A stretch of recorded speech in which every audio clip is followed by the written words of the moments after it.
What's better than being 1-0? How about 2-0? North Central gets a win against Wash U 32-19. We'll break down that win with head coach Jeff Thorne. And also, Matt Sutherland and Andrew Kamienski join me on set. We'll have all that and more next on the Red Zone.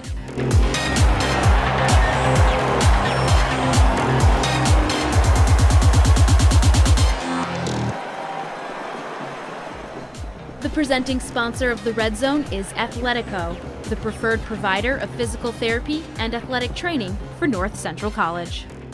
Welcome into the Red Zone. Head coach of the football team, Jeff Thorne, joining me. Good win, 2-0. It's this Wash U team, this is no pushover.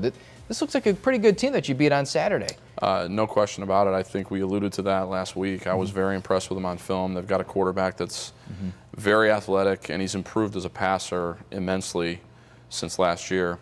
So we knew they were going to pose quite a challenge. Defensively, they're very disciplined, and they play with pad level and all the things that, you know, football 101 things that they do. They're a very well-coached team. We talked last week about trying to get off the bus and getting that offense going in the first quarter. You seemed like you did that with the field goal from 49 yards out. I want to talk about that later. But the 2 touchdowns in that first quarter, it looked like the offense had a pretty good groove going to start that game. Don't like to start 3 and out. You know, we took a shot on the first play of the game and just missed it, and then didn't convert our first down, so I had to punt. So we don't like starting that way. But I thought the guys did a really good job of bouncing back, drive 2, and making sure we got points, and then we started to get things going a little bit. How about that freshman kicker, though, Juka? You know, he broke a school record in his first career game, 7 touchbacks. The previous record was 4. The previous record for touchbacks in a season is 13. He has 8 in 2 games. I think he's on his way. His first field goal attempt as a college player is from 49 yards, and he drills it. I mean, he's going to be really, really special. He already is. As an offensive coach, you like to score touchdowns, but is it nice to have in your back pocket a kid that can nail from 50 yards and plus? Absolutely. Yeah, because now it changes how you approach those drives. Once you get onto the positive side of the field, you don't have to, you know, on 3rd and 3 from the 35-yard line, I don't have to go for it, where in years past we kind of did. So that length and that leg strength is really important. Let's talk about resistance, because in that first week win against Lake Forest, you guys didn't get a whole lot of it. Here in the third quarter, some adversity kind of struck. You had that play that goes for the deep 66-yard touchdown. How did you feel like your team responded when they were tested in that situation? The third quarter was tough. We turned the ball over after the big play. We turned the ball over, had a ball go through a receiver's hands, and they intercepted. And that actually, we may have fumbled first, and then the interception. So back-to-back possessions, we gave them the ball on our side of the field, so our defense was put in a tough spot. And the response of our defense to come away with another interception in the end zone. And, you know, eventually in the fourth quarter, the offense got it going again when we needed to give the defense a rest. So I think it was a really good team win. We got the freshman kicker in here. How about the freshman running back, Ethan Greenfield? You guys basically put the game on his shoulder on that final drive, and he got first downs, he churned the legs, and he put that game away. As we discussed last week, running back by committee, we're going to go with the hot hand, and we felt like Ethan was really feeling the running lanes, seeing the running lanes, and finishing runs. And it was great for him to respond that way after fumbling in the third quarter. I know he felt really bad, but that's the kind of thing you look for from young kids. Can they come back after a mistake? And he did a great job. Terrence Hill was terrific early in the game, and Dom was Dom, you know, getting his yards and touchdowns and what Dom does. So felt like the running backs, their grade out was over 90%. I'm not surprised by that after watching the game. So very pleased with that position. I'm guessing one of the guys that's going to hop on with us has a 90-plus grade too. Andrew Kaminsky, 9 catches, 130 yards, touchdown. Guy can do it all in the field, can he? He's pretty good. We like him. But the connection he and Brock have displayed so far, it seems like it's a pretty special connection through, I think, now 14 games. Yeah, they spent a lot of time together, and I think that's important. That relationship has grown, the trust level's grown, spending time throwing over the summer and getting that working, so the timing is just second nature, and you see that on the field. They just have an uncanny ability to know where the other guy's going to be, and certainly Drew trusts that Brock's going to put the ball on him, and Brock trusts that Drew is going to be where he's supposed to be, and then you see the result of that on the field. How about Brock? 35 completions in this game. That broke the single game record held by Luther Selbo in 1967. That's a long time ago. It's a pretty special record. I feel like that's more of a team record, but of course, him having to throw all those balls, it's pretty cool. Totally agree with you. I think it's a team thing. Certainly Brock's the guy that's pulling the trigger, but we've got to protect for him, which we did. I think we gave up. I don't think we got sacked, actually. I don't think so. And like we said before, the receivers have to be where they're supposed to be when they're supposed to be there. We talk about that a lot in in our passing game. You mentioned one of the interceptions. How about the other? We'll get to it and check the tape as well, but Jake Beasley comes up with 2 picks. The defensive secondary as a whole, anchored by Matt Sutherland, who will be on as well, this unit looks really good, much more improved from maybe a year ago.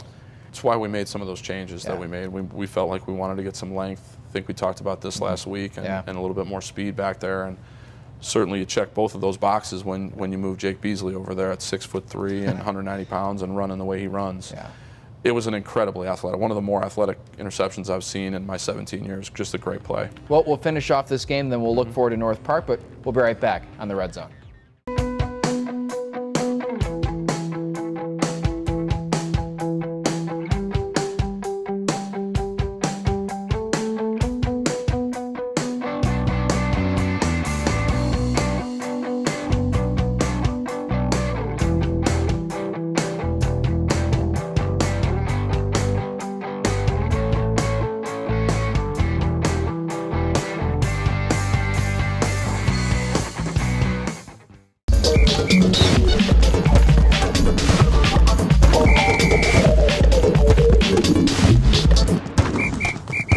This Red Zone segment is brought to you by Arena Americas, specialists in providing full-service rental solutions for events and special occasions of all sizes. Welcome back, and it's time to check the tape. And Coach, we got some phenomenal plays here. I wanted to go 2 defensive plays because they played really well. And I know you've said this before, and most coaches do, it starts in the trenches. And when the defensive lineman can't get to the quarterback, you got to put your hands up, and you got a couple of real big, tall guys here on the left edge. Yeah, between Brighton and Tommy, you've got a defensive tackle and a defensive end, both standing 6'4", 6'5". So when they can get their paws up, like Brighton did here, and Tommy as well, I think Brighton got a piece of it. But, throwing lanes, I don't care how tall you are as a quarterback, you still have to find lanes. And when we can get our hands up, we can make that more difficult on the quarterback to put the ball on his receiver. And I thought, that's something we emphasize in practice. If you can't get home, find that lane, find the quarterback's eyes, and get your hands up. And Brighton's done that several times in practice. Yeah. So really encouraging to see him do that in the game. Is it fair to say that they've already shown poise and the ability to kind of stay home and be disciplined? Yeah, I'm very happy with what I've seen. We can get better. Yeah. Obviously, we can get a lot better. Fatigue set in. WashU did a really good job of pushing tempo there, particularly in the third quarter when they got things going, and you could see some of the fatigue. As coaches, we've got to do a better job, and we discussed this as a staff of making sure we're keeping rotations going. It's more important on defense than offense because of that ability of the offense to go fast.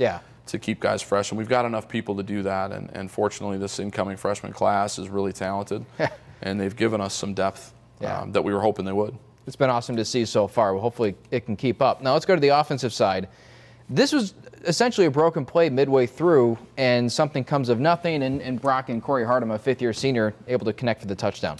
Yeah, I mean, this is his 4th option on this play, so Brock did a great job with his progression, recognizing the coverage and the defense was set up to take away what we were trying to do. So, stays alive in the pocket, gets out of the pocket to the right, and Corey did a really nice job of working scramble rules and the way we teach it, and found a lane for Brock to get him the football. What goes into that? What kind of conversation has to be held between the quarterback and the receiver? Is it literally, if I roll right, come right, or is it just kind of instinctual being on the same page? Well, it's something we have to practice, and we have rules that we give our receivers. And so that's not something that just happens by accident. The quarterback, you want the quarterback to stay alive and in the pocket if he can. If he's got to get out, he gets out, and now we've got to react as a receiver and get into his line of vision so that he can find you. Interesting. Let's get to a former wide receiver, and this guy's reacting as well. Undercuts a route and makes an insane pick. This is Jake Beasley in his 2nd game at cornerback. Yeah, WashU came back to that same route later in the game too, and he had both hands on that one too, and I thought he had it, but this is it shows what we discussed earlier, and his athleticism is special, and he's going to have the ability to make plays like that for the next 3 years. I want to get to Shane Durkin. One of the best players in program history, back there at safety, comes in, is a defensive assistant, and takes over the reins of the defense this year through a couple of weeks. What's your assessment of him? It looks like he's doing a great job. I couldn't be happier with what Shane's doing with our defense. How we practice, the accountability, the effort level, running to the football. there's just a different intensity at practice, and I'm really excited to see where that goes over the course of time. Really, it's not just a one-year thing. Yeah. My hope is Shane's with us for a long time. I'm going to keep him as long as I can. I'm sure that there's going to be people that want to hire him because he is that talented, and he studies it. He is a football junkie. I mean, watches film as much as anybody I've ever seen at any level or any age. And when you do that, and when you go out and you want to continue to learn and be a sponge and just keep absorbing things, it's fun to watch those ideas and those thoughts and things he's learned go to the board and then go to the practice field, and then we see it on film, and we're kind of putting this defense together as we move along, and Shane's just doing a great job with every level and every responsibility he's been given. Well, I know he's prepping for North Park. I know you are too. What can we expect from the Vikings as you make that trip down to Chicago? You know, they've done a nice job in recruiting. They've really kind of spread their net wider. They've had some success in the Polynesian Islands, and so they've got some kids that can run and have some size to them, and they play hard. Every time you play North Park, you know they're going to play really, really hard. They're going to be physical. So our players need to be prepared for that, and we need to go and play our style of football and see where the chips fall. One thing that the fans won't be doing is playing. What they'll be doing is tailgating. We'll get you out of here on this. This is your quick hit. Okay. What's your ultimate tailgate food? Honestly, I don't tailgate just because I don't get the opportunity to. If I had to say so, it would be some kind of chili dip. That was my choice. It's a big fatted chili. The big scoop Dorito. Yeah. That's probably my go-to. On a cold day, on a cold football Saturday, that's my go-to as well. I agree with you. Perfect. All right, commonality. How about that? that? How about that?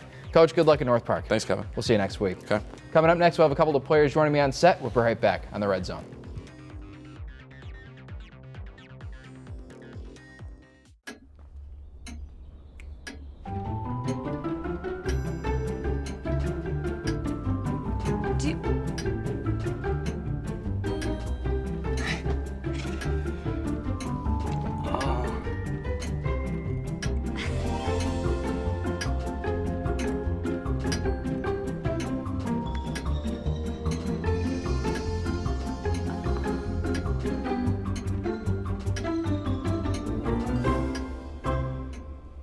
Listen, you're my friend. I noticed you haven't really been yourself recently. Yeah, I feel like something's up. How are you? Are you okay? Is there anything you want to talk about? I just want to know how you're feeling. And listen, even if you don't know what to say, I'm here to talk. No matter what you're going through, I just want you to know I'm here. I've got your back. When you want to talk, I'm here.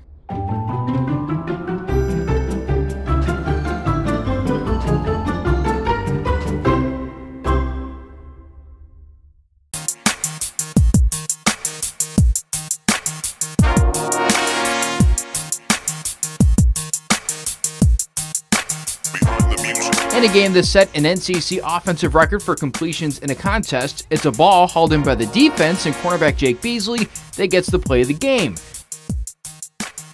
Second and short. Davidson over the middle. It is intercepted by the former wide receiver Jake Beasley. And not only did the sophomore corral this sprawling pick, he also grabs a goal line takeaway as well. Two big plays gives Beasley the Red Zone's play of the game. And we're back with a couple of players. We have Andrew Kamienski, Matt Sutherland. And guys, great game against WashU. Pretty effective effort. Let's start with the defensive side of the football. First half, lights out. You guys, that quarterback is nothing to sneeze at. He was a dual threat quarterback, and you did a pretty good job at neutralizing him. Yeah, you know, we came out in the first half, and our coaches came up with a great game plan, and we executed it perfectly in the first half. You know, we weren't out there for many plays. We got 3 and outs. I think we got about 3 or 4 3 and outs, and that's what you want. You know, you want to get off the field as a defense, and means your offense on the field and they're scoring. And the way the offense was playing the first half as well, I mean, that's a defense's dream. Your offense is scoring, you're off the field, and the game's going good. You and I talked after the game. We talked about DJ and the picks from Beasley, but that defensive line looks pretty good. It starts up front, and they're getting a decent amount of pressure on that quarterback. And that's how football is. He starts with that great pass rush that makes it so much easier for us back seven to make plays and to run around when that defensive line is getting to the quarterback and plugging those run holes and making the running back bounce out. And, you know, when we got big athletic guys up there, that really helps us a lot. And we got a great defensive line, and we're just trying to get better every week. Let's go to the offensive side, Drew. And this offensive line is doing fantastic. You got a couple of holdovers, Sophomore and Colton. But those guys have filled in the other three, and they look like they're doing a great job up front. Yeah, we expected nothing less for them to come in and fill the shoes from Joe last year, and they give Brock the time he needs and give us receivers let us run our routes and make some great catches. Just a few times, I think, on Saturday. Let me think. 35 completions. That's a new record. Did you feel like maybe you were in the midst of a record-setting performance? I actually had no idea once. As soon as they said it, I still didn't even know. I didn't even listen to it. I try to block out everything when you're on the game, when you're in the field. You just don't notice stuff like that. I didn't even know until the announcement was happening, and we all congratulate him and finished the game. Pretty humble dude. I'm sure he didn't really. He deflected the praise back to you guys. Yeah, once the game was over, he didn't care. He was like, I don't care about it now. I just want to finish the game out with a win. That's all that's important at the time. That receiver group seems pretty fun, effective. You were leading the charge on Saturday. You got Sfikas, you got Cam Moore, a whole bunch of different names that popped up on the field. Is it fun being a part of that group right now? Yeah, it's a great time every day. No matter where we are in the field, in the classroom, learning, it's fun. We spread it out. We know when to focus, know when to goof off and have our fun. But yeah, it's easy for Brock to know he's got 5, 6, 7 guys who can come in there and contribute the same way as I can. Yeah, it's awesome. Now, you're one of the veterans on the back end of that defense. Is it a fun challenge to have some young guys? You got Beasley, who's 2 games into being a cornerback, Braden Lindmark, who comes in as a freshman. To be kind of that mentor role and, hey, line up this way, or, maybe try this. Yeah, it's especially with Jake, he's been playing defense for, going back to spring ball, he got moved to defense pretty late too. So it's really only been a month and a half he's been playing defense, but his athletic ability, and not just his athletic ability, his work ethic. Yeah. He's in the meeting rooms taking notes all the time. If he's sitting next to one of us older guys, he's like, hey, like what am I doing on this formation, and or what any tips you got for me, and he's really starting to come into his own, and he's so good, but he's still got so much room to improve because he hasn't been playing that long defensively. And then Braden Lindmark too, and he's a freshman, he's long, and once he grows into his body, but he's the same way. He's asking questions, taking notes, and they're both getting better every single week. And then as a defense as a whole, we have a lot of young guys, but they're all willing to learn, and we're all taking that mentality Coach Jerkins instilling in us, getting to the football, just doing anything you can possible to get the ball carried down and get the ball back. Yeah. And I think we're taking on that attitude, and it's helping us a lot. This offense is pretty dynamic. Let's say the passing game, for some reason, is struggling. Those running backs are really good. Dom leads the charge, but you got a freshman running back in Ethan Greenfield, Terrence Hill. How unique is it to have 3 guys, 4 or 5 guys that can get in there and run the football effectively? It's the greatest thing you can ever ask for. When you have 4 running backs that can come in and all produce the same, it makes it easier on the quarterback, it makes it easier on us, and it makes it hard for the defense because you don't know what's coming next. Yeah. When you have 4 receivers that can do it and then 4 other running backs that come in and do all the exact same thing, it just makes it that much easier and opens the playbook as much as you want. You can run whatever you want at any given time. Seems like every skill position is loaded. You just mentioned that, but how good can this offense be? We've seen through 2 weeks 102 points, if I just did that math correctly. Matt, was that 70, Probably. 32? Yeah, I think so. How good can this offense be? We could be as good as we allow ourselves to be. Coaches say it every day, we don't play against anybody else but ourselves. We can go in and get better every day and focus on the little things and the things we need to change throughout the game, playing for 6 seconds, doing stuff the little things that's going to make us even better than where we are now. Because statistically, we're doing the numbers that we're supposed to. Yeah. But behind the scenes stuff, we're still not doing the stuff that we need to reach our full potential. It'll be fun to watch what happens week 10, week 11, and hopefully beyond too. Let's go to the quick hits. And the reason I referenced you for the math is because you're going into education. You want to be a math teacher, and that kind of is a good segue to our first quick hit question. Matt, we'll start with you. Favorite class through the first 2 weeks of school? My favorite class probably be my content reading education class so far. Interesting. Describe that a little bit. So we're trying to readings in every subject. It's not, you think math, there's no reading, but there is, And so that's basically what we're teaching, like how to teach students who have trouble reading basically. Yeah. And I would say my math classes, but my math classes are really hard. And so I'm not having too much fun, but Maybe hopefully it'll get better. Hopefully it'll get better. So yeah. I always had a difficult time with them. Yeah. Oh boy. How about you, Andrew? For me, so far, it'd have to be my environmental studies class. I've never taken an environmental class. I'm not a science guy, and I had to fulfill a credit here. So I took it, and it's pretty much all learning about how the climate changes, what the sun does, how it affects everything, and I didn't know the first thing about it, and just to know just the basics now, it's kind of interesting. It's kind of cool. Sometimes you take a class just on a whim, just because you have to fill a requirement. It actually kind of ends up interesting. Last question for you guys. You don't do a whole lot of tailgating for your own games, I don't think. You guys are usually getting ready.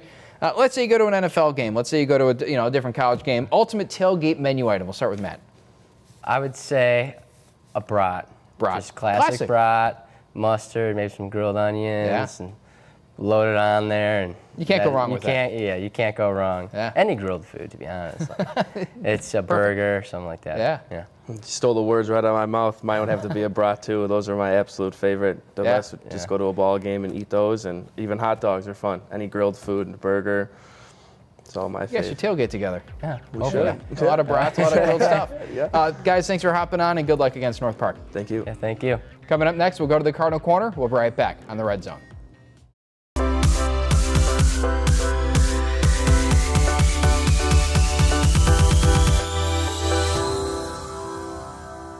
This Red Zone segment is sponsored by Belgio's Catering. Let's start freshman year. So freshman year, you come in from Atia Valley, and obviously it's tough to break into the lineup as a freshman, but you do so as a kickoff specialist. So how did that come about? Well, basically all of high school, I mean, even when I was a kid, I kind of just liked to kick. I mean, in my backyard, I'd kick. Kind of just fell on me freshman year. I was the kicker for the B team.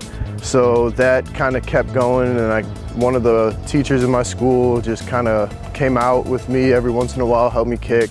So kicking kind of took off, for me at least, and then played a little bit of receiver my junior and senior year, but when I came here, and part of the recruiting process was I wanted to at least try to play receiver in college. So when I got here, it was mainly just kickoff. I mean, for the first few days of camp, it was just, I was kicking, sitting on the sideline, just being a regular kicker. And then kind of asked Coach Jeff, I was like, hey, can I go down to the scout team or just start practicing some receiver? And he was like, yeah, so then that happened. And ever since then, I just kept working on it and working, and here I am. Wow, that's pretty cool. So you go from being a specialist with your feet to a specialist with your hands, and when I talk to anybody on the team, they say you have the best mitts on the team. So how did you get to that point? It was just, I love playing football. It's something I've done my entire life, playing catch with my dad. I mean, my favorite thing is seeing a one-handed catch, and I guess I used to practice those all the time. I mean, it's just something fun you do outside, just running around playing catch. So I did that, and then just started just practicing and just getting comfortable with my hands, and everything after that just kind of fell into place, and I was just able to catch the ball pretty well. Did you see that catch from the Jacksonville receiver last week? Just kind of caught the tip of the ball? Yeah, I did. That was insane. Can we expect that from you at some point? Maybe. We'll see. We'll see. Get some really extra stick-em gloves, right?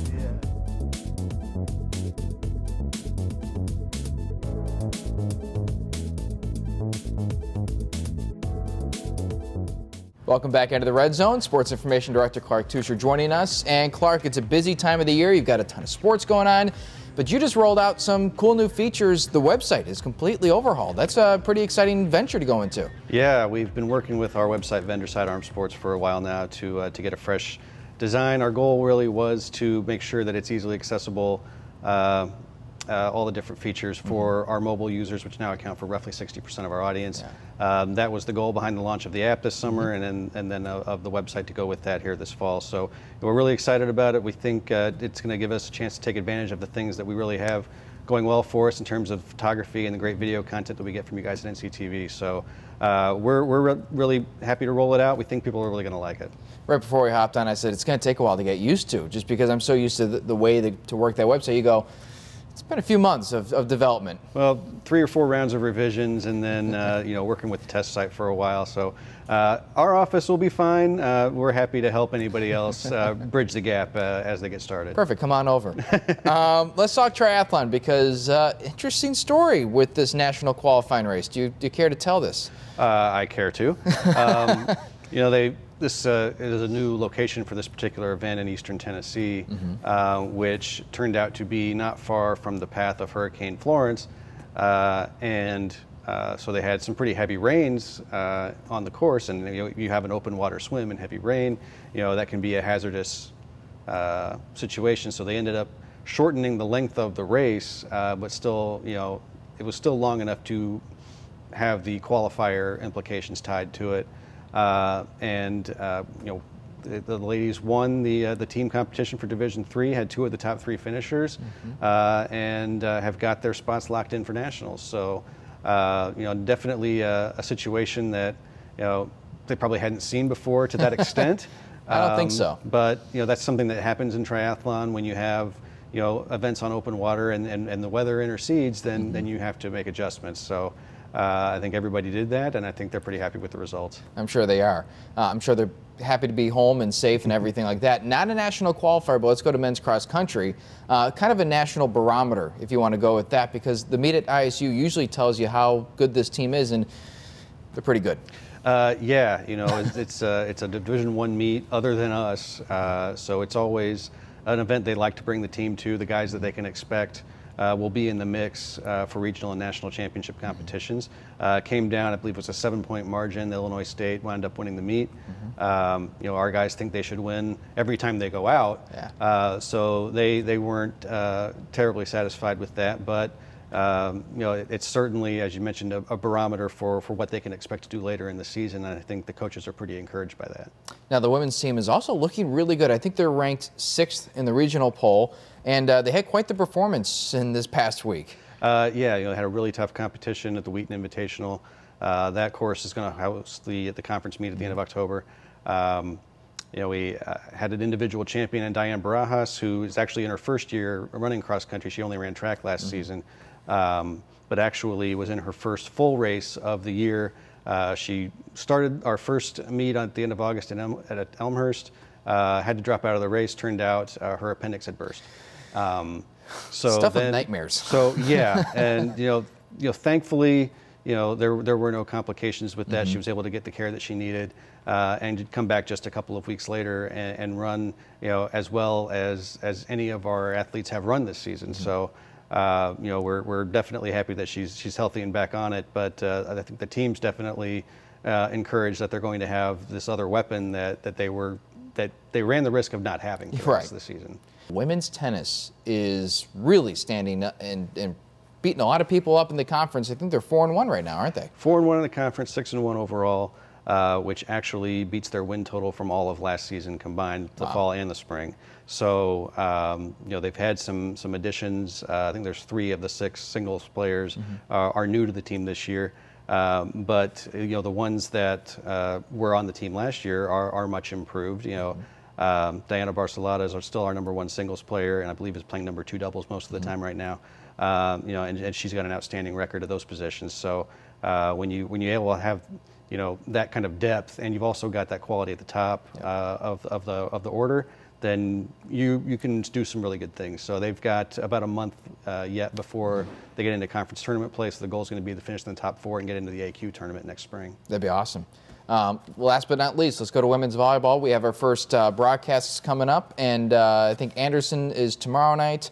But this team, a rough non-conference schedule, but they seem pretty positive going into the conference portion. Yeah, they haven't played at home yet before this week. They've been on the road quite a bit for about 10 matches against a pretty rugged schedule with a lot of new moving pieces, and some of those have changed as the season's gone on so far. So I think they've settled into a lineup and a rotation that's going to suit them, and they've got several home matches coming up to hopefully get healthy a little bit, and starting conference play this week as well. Let's get you out of here on this. Your quick hit. You have to take a movie, and you are going to be stuck on an island by yourself for a little while. What's that movie going to be? It's probably a DVD of a bunch of seasons of Gilligan's Island, because they were lost on an island, and it seemed like the best time ever. So there you go. Definitely anything but Castaway, pretty much. Well, Clark, thanks for stopping by. Congratulations on the website. Thank you. That's it for the second edition of the Red Zone this season. Thank you so much for tuning in. The Cardinals hit the road. They go to Chicago to face North Park, and then the battle for the Little Brass Bell. Thanks for tuning in. I'm Kevin Jackman.